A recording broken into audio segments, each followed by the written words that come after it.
Today I'm reacting to your Monday Night Raw Hot Takes. Hot Takes is a weekly video series where I give you all a platform to be able to voice your thoughts, whether those are good thoughts, bad thoughts, or everything in between about the world of professional wrestling. So if you'd like to be featured in the next episode of Hot Takes, make sure that you're following me on X because I ask for your hot takes there after every episode of Raw, SmackDown, and every single WWE Premium Live event. And if you are looking for my 30-minute review of this particular episode of Monday Night Raw with footage so that you can see exactly what it is that I'm talking about, that's already up and available over on patreon.com/SantiZap. I can't post that version of the review here because it would just get blocked due to copyright, so go check it out. Link in the description, link in the pinned comment. And as always, don't forget to subscribe to this channel, ring the bell for notifications. If you're a wrestling fan, I know that you're going to fall in love with this YouTube channel because we always upload daily wrestling content. All right, folks, let's see what you sent in. These have been all of Iyo Sky's title defenses since she won the world title. Her entire reign, every single match has revolved around Rhea Ripley, the same problem that plagued Liv Morgan's title reign as well. This fixation on Rhea hurts the Raw women's division as a whole. The problem with Iyo Sky's reign isn't just Rhea Ripley, and we're going to talk about Rhea Ripley here in just a second. The problem with Iyo Sky's reign is that WWE didn't use Iyo Sky at all over the past 2 months since her defense at WrestleMania 41. The fact that her match against Rhea Ripley at Evolution is going to be her first proper televised world title match since WrestleMania 41 is a complete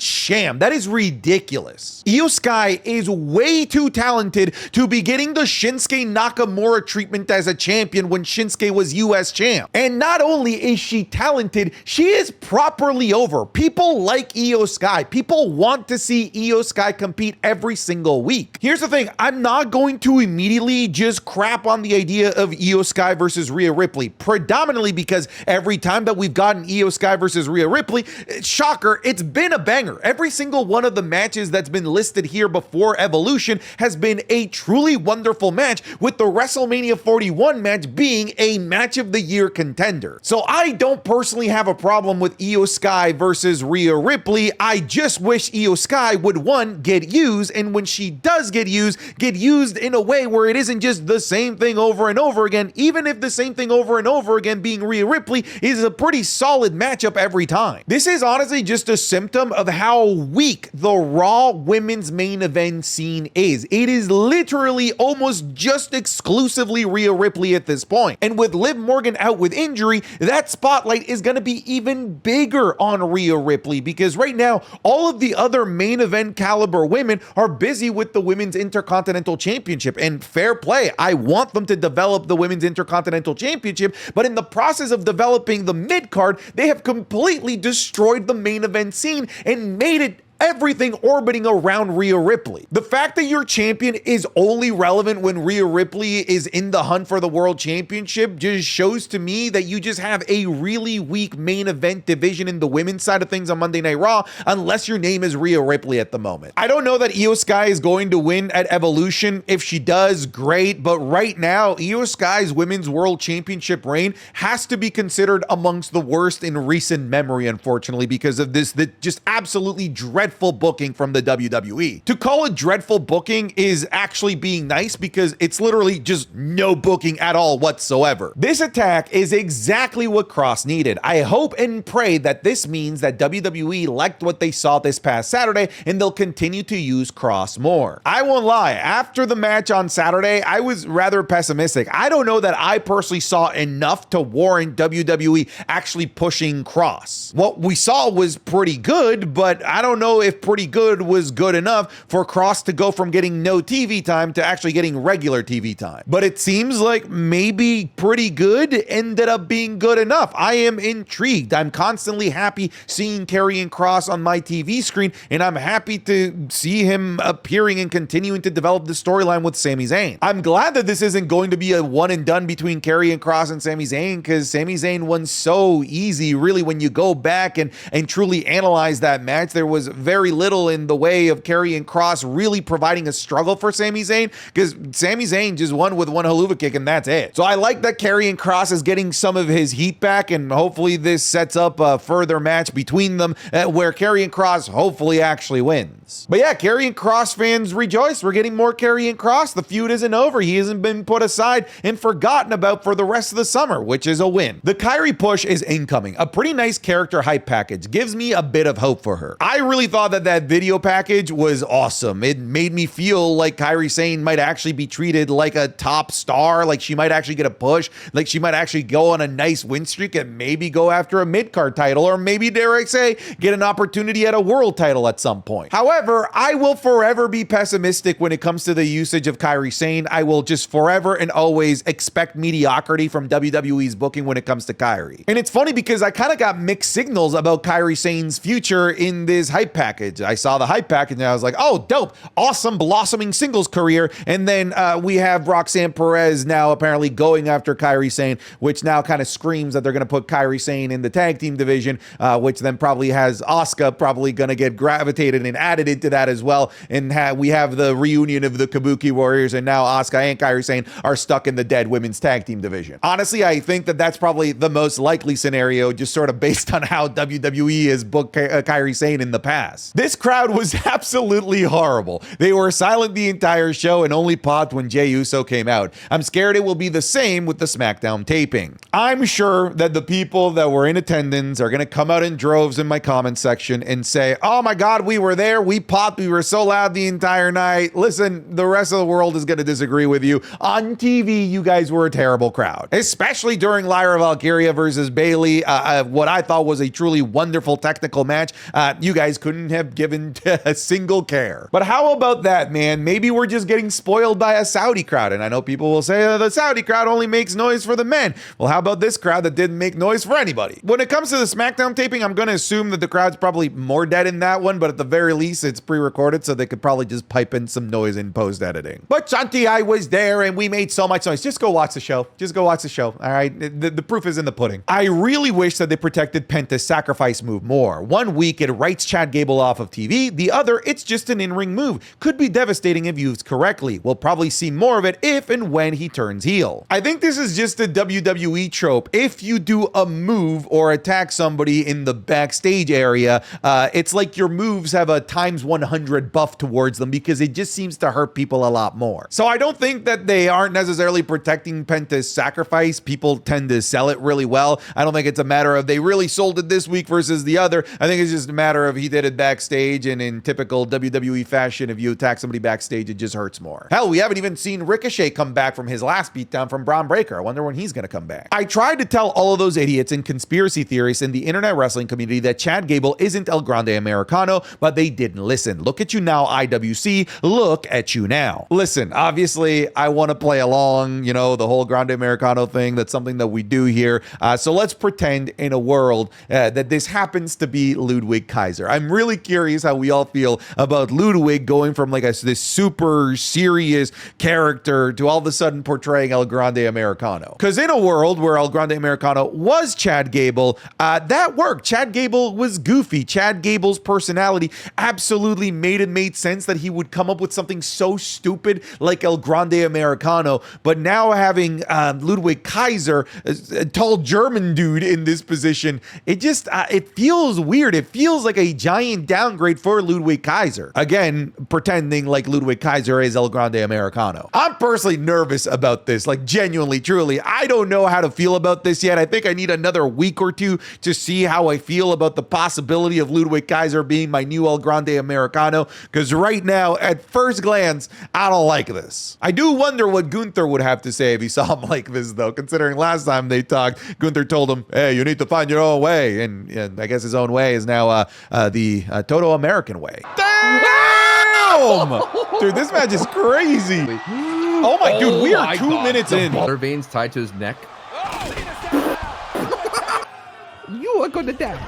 Oh! That was a sneak peek of this week's Wrestling is Cool Match Club, available exclusively over on patreon.com/SantiZap. This week we're looking at maybe one of the best matches I've ever seen, Rey Mysterio versus Psychosis in ECW 1995. The Falls Count Anywhere Hollywood ending match between Mariah May and Toni Storm. Braun Breaker versus Ilya Dragunov versus JD McDonough for the NXT Championship at Halloween Havoc 2022. And the ladder match between John Cena and Dolph Ziggler at TLC 2012. You'll be getting this, plus the Raw reviews, SmackDown reviews, the podcast 3 days early, plus a bunch of other series that are exclusively available to Patreon. So come check it out, patreon.com/SantiZap. There's a link in the description or a link in the pinned comment if you're interested in coming over. If you're already a patron, thank you so much for your support. It's because of you that I'm able to do what I do as often as I do it. But now, let's get you back into the video. Rhea versus Iyo gives Evolution some credibility, but it makes me scratch my head when it comes to SummerSlam. Me too. I genuinely thought that they were going to run Rhea versus Iyo Sky at SummerSlam. In my SummerSlam predictions video, I predicted Rhea versus Iyo to happen at that show because I just thought WWE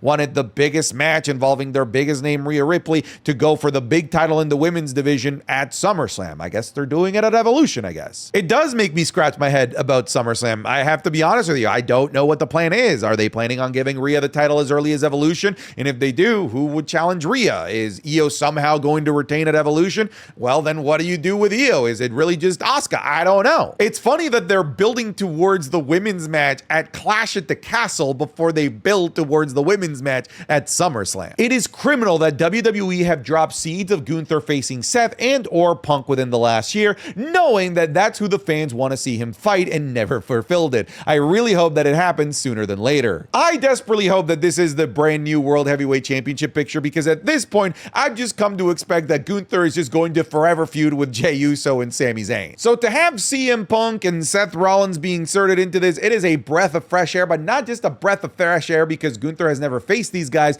but an injection of much needed main event talent that is at the top of their game, that is super popular, that could really help cement Gunther as a champion and make the World Heavyweight Championship feel like an incredibly important prize that's on par with what John Cena is holding at the moment. Because ever since Seth Rollins dropped this championship, the names that have been going after this championship, with the exception of when Randy Orton went after it at Bash in Berlin last year, it's basically just been Gunther, Damian Priest, Finn Balor there for a little bit.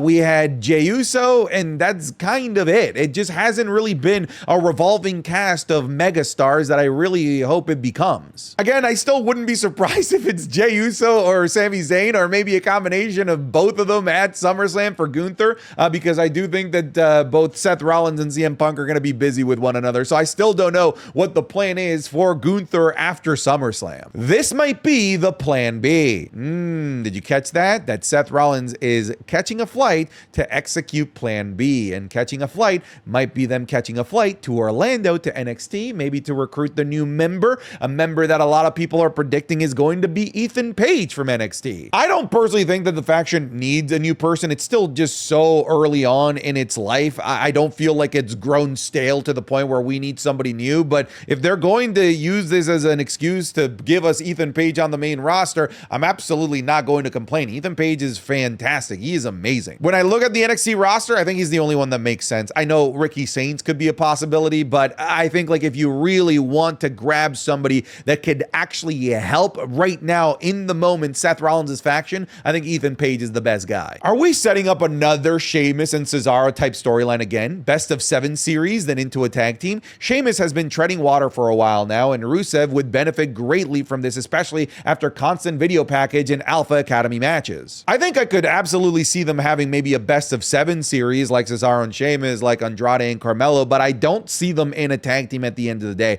I think these guys right now are meant to be single stars that should be featured far more heavily in the Intercontinental Championship picture, by the way. I definitely would love to see more matches between these guys, but what was the ending of that match? That was incredibly confusing, with Rusev right directly in front of the ref, removing the padding from the turnbuckle and using it as a weapon against Sheamus. Literally in every match I've ever seen, that gets you disqualified. The ref tries to put the turnbuckle back in and tells the heel, no, don't do that. Ref saw it, plain as day, did nothing. Sheamus got hit with the turnbuckle and then lost from the match. I know at the end of the day, like, it really isn't a big deal. Heel used a heel way to win, but when things like that happen, you start to question the referee, and then all of a sudden you start getting taken out of the fiction of the match, and you start looking at things from like a real lens, and then you realize how stupid all of this is. In essence, what the ref didn't do here really took me out of the experience in the moment, which is not a good thing. We do need some referee consistency. First, the shenanigans at Night of Champions with checking Sami Zayn's wrist 3 times instead of 1 time, and now this. Come on, we need some referee standards in this place. I'm so happy to see the Judgment Day back with gold. I'm just hoping that they can actually defend them this time. Maybe this could be a fresh start for the Judgment Day and for the tag team division. Okay, first I want to talk about the Judgment Day, because everyone in the Judgment Day has gold, which is kind of insane to think about, and yet somehow they don't feel like champions, because you have Dominic Mysterio, an Intercontinental Champion that's on ice, who's yet to really actually have a proper feud for the belt, a women's tag titles where one of them didn't actually even win the belts, and there is no division at all, and then we have the Raw Tag Team Champions also in a division that is completely dead and barely exists. So they're holding all of the most irrelevant titles right now on the main roster, which is kind of funny to think about. When it comes to Judgment Day winning the men's tag titles, I mean, like, I guess it doesn't hurt the division, because the division barely even exists anyway, but the last time they were champions, it was terrible. I don't know how this is a reset for the tag team division. I don't know that the division necessarily needed new champions to really improve the division. The division needs more teams. The division needs better storylines. It needs time on TV. That just having a new champion all of a sudden isn't going to fix all of the fundamental problems of the Raw tag team division. And giving one half of the tag titles to Roxanne Perez also doesn't fix any of the problems that are plaguing the women's tag team division, in that there's basically no actual credible tag teams in that division. LA Knight versus Seth Rollins on July 12th feels like a big one. Knight brings the intensity and raw energy, while Rollins delivers with experience and versatility. Their styles couldn't be more different, and that's what makes it exciting. If both show up big, it could steal the show. I agree. I genuinely think that this could steal the show. I think that they've been telling a fun story between these guys, and it absolutely warrants this match, and I think that this is going to be one of LA Knight's biggest matches of his career. We're wondering about who's set to face Gunther. Maybe this is what sets up LA Knight to be Gunther's opponent for SummerSlam, if they don't end up going with the ever tired trope of just doing Jey Uso or Sami Zayn again. Even though they have completely separate styles, I know that Seth Rollins can have a fantastic match with literally anybody. If he was able to have an entertaining match with Omos at Backlash in 2023, anything is possible. And LA Knight in his own right is also a great worker as well. I think that these guys are going to put together a great match, and it's great to see LA Knight in this particular position, even if it is in SummerSlam. Saturday night's main event is still a great venue for him to show out against somebody that is a cornerstone of the WWE and Seth freaking Rollins. If I'm being honest, the tag match at Evolution makes no sense. It just fills the match card when there could have been something else. And also, yes, the tag titles should be getting defended, but against an actual tag team, and if I'm right, there's like 2, so it's such a useless match. You are right. It's basically the current tag champs, which aren't even a team, because Roxanne Perez wasn't actually there when they won the tag titles, and what, like the Secret Hervis, maybe Dungeon Dolls and Natalia and Maxine Dupree, maybe BFAB and Michin. Like, that is a weak ass division. It's such a weak division that all of those teams that I mentioned, I bet you they aren't even the ones to qualify for this Fatal 4-Way. I bet SmackDown sends Alexa Bliss and Charlotte Flair. And when it comes to Raw, I guess maybe they'll do Natalia and Maxine Dupree. I don't know. But I've said this before, this division doesn't exist. This division is just a figment of your imagination. It's a fugazi. It's not real. It's just there to give women in the lower mid-card something to do, or main eventers something to do when there's nothing for them to do, so they just get put together in this bastardization of a tag team. I agree. I think this match is just there to fill out the stats, give more women an opportunity on this all-women's PLE, which, by the way, I don't think is a bad thing. But it is going to highlight how weak this division is and how non-existent it is as well. Now, since Ludwig is cosplaying as El Tall Cappuccino, we need to see El Grande versus El Grande match, just like the mess in 2011. The mess that he's referring to here is Sin Cara versus Sin Cara, and yeah, it was a complete mess. But I think it genuinely would be hilarious if somehow Ludwig Kaiser holds up the mantle of El Grande Americano for a couple of months while Chad Gable gets his shoulder rehabbed or whatever, and then we come back, and then maybe WrestleMania it is El Grande Americano versus El Tall Americano. And yes, it should be El Tall Americano, because that's also a Starbucks order. As much as I love Finn and JD, honestly, I'm a bit scared for them being tag champs again. I really hope Papa H books them well. I would be scared, not because they won't get booked well, but because the division hasn't been booked well at all. And I just don't know that Finn Balor and JD McDonough are this like amazing generational tag team that you could build the entire tag team division around. If they weren't able to build a sustainable tag team division with a legendary tag team like the New Day after a legendary heel turn like what they did to Big E, I don't know what the hell they can do to build that tag team division. And I don't think the answer is JD McDonough and Finn Balor, as fun as that match was. I think Stephanie should win and Iyo should win at Evolution so that we can finally get this match between them. Okay, yes, sure, but if Stephanie wins the Battle Royal, she gets a chance at Clash in the Castle. So once again, I bring up the question that we asked earlier. What the hell's the plan for SummerSlam then? I don't really know why they didn't just have whoever wins this go on to face the other champion that isn't being faced by the Queen of the Ring winner. It gives us our program for SummerSlam. It allows the champion and the winner of the Battle Royal to have a cool little stare down at the end of Evolution, and then we start to build to SummerSlam. I think it's going to be weird that whoever wins this Battle Royal doesn't get a championship opportunity for a month and a half. Clash at the Castle isn't until the very last day of August. So do I want Stephanie to win? Yeah, but then that also means for us to get Stephanie versus Iyo, Iyo needs to retain at Evolution, retain at SummerSlam, and then retain for an entire other month so that we can get to Clash in Paris. I don't know. I think it's a weird decision. I think whoever won the Battle Royal should just be going on to SummerSlam to have a world title match. Told you it was Omos. Damn, you're right. I see it now. This is a much taller version of El Grande Americano. It has to be Omos. Rhea needs to be out of the world title scene. She had way too many chances to win it back, so she should let other people have a chance to face Iyo. Stephanie versus Iyo would have been a better match on the card.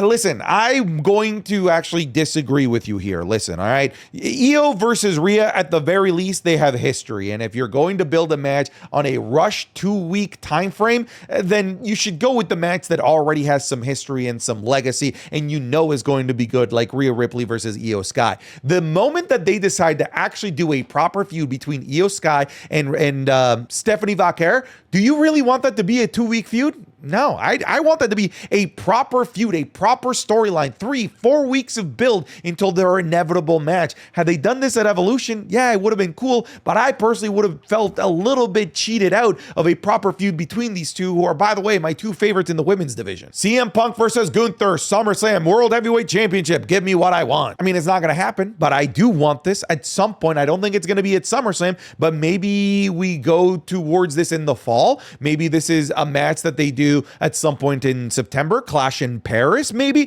they do this for a Survivor Series. I do want to see CM Punk versus Gunther at some point, because this is a dream match that's right there for the taking that they just keep dancing around and they need to just absolutely do. I don't think I'm the only one, but man, I'm really worried about the future of both Theory and Waller in the TKO era. I mean, I would be too. What are they doing? I don't know what their purpose is, what they contribute to the show at the moment, considering they're not featured at all on the show. And if they are featured, it might be a commercial break segment. And if they are featured on a commercial break segment, it's a completely inconsequential segment like the one that we got with Grayson Waller just glazing the New Day. That segment was more about the New Day than it was about Grayson Waller and Austin Theory. I don't know what the hell they're doing with these two. Did the segment between Nick and Adam hint at a SmackDown versus Raw themed Survivor Series this year? It would be a nice change from the PLE and bring back the 5-on-5 tag team match. Unfortunately, they've already announced that it is going to be War Games, so I don't think that it's going to be the case. However, I know what you're talking about. They are hinting at this weird rivalry, this weird animosity between the two, when Nick Aldis said, hey, it's nice to be working with you. It's nice to be working together. And then Adam Pearce says, well, for now. If we were closer to Survivor Series, I could genuinely see what you're talking about. Maybe they would be doing a 5v5 SmackDown versus Raw, but right now, we're a little bit too far away for me to believe that that's going to be the case. Is it going to be like the Cena shirts? I hope it changes color every week depending on Seth's attire. I'm not going to lie. That would be awesome. I mean, that would be a great way for Seth Rollins to make a ton of money as well. Just sell a new briefcase every single week, because these briefcases are expensive as shit. But because of the limited time nature of a brand new suitcase that matches his outfit, I think all of them would sell out. I think it'd be brilliant. So they give us another token Carrie and Cross backstage appearance where he seemingly took out Sammy, only for Sammy to miraculously recover and go bell to bell versus Breaker and Reed. The shtick is old, man. The shtick is old. You know what? I'm also going to be grumpy about this. I also found that incredibly annoying. This dude got hit with a metal pipe, and he's just like, I'm good. Let me just go have an entire match with two of the most dangerous, badass men in the WWE